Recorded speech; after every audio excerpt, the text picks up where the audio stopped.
ওই 1400 ছেলেদের জীবনের বিনিময়ে আজকে সত্য কথা বলতে পেরেছি।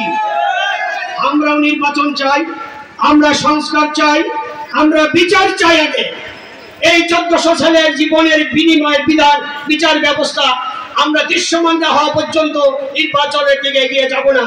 এনসিপি দৃঢ় প্রতিজ্ঞা যে বিচার প্রক্রিয়া দৃশ্যমান না হওয়া পর্যন্ত আমরা নির্বাচনের দিকে যাচ্ছি না। সুতরাং অবশ্যই নির্বাচন আমরা চাই। এই নির্বাচনের মাধ্যমে আমরা আমাদের মতের কথাগুলো বলবো। আমরা যে পরিবর্তনের কারণে আজকে শিক্ষার্থীরা জীবন দিয়ে আমাদেরকে স্বাধীনতা এনে দিয়ে নতুন স্বাধীনতা এনে দিয়েছে, আমরাও আমাদের এই এলাকার পরিবর্তন চাই। চাই কি চাই না?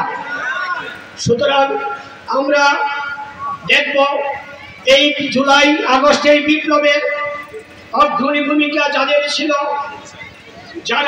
যাদের নেতৃত্বে শেখ হাসিনার মতো জুলুমবাজ সরকার দেশ ছেড়ে পালিয়ে যেতে বাধ্য হয়েছে, এরকম নির্ভীক সৈনিকদের হাতে যদি ক্ষমতা যায় তাহলে দেশ নিরাপদ থাকবে বলে আমি বিশ্বাস করি।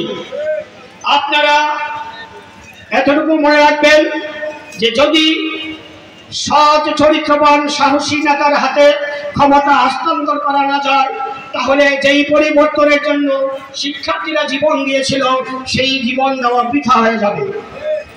সুতরাং আপনাদের বিবেকের কাছে আমি রেখে গেলাম প্রশ্ন,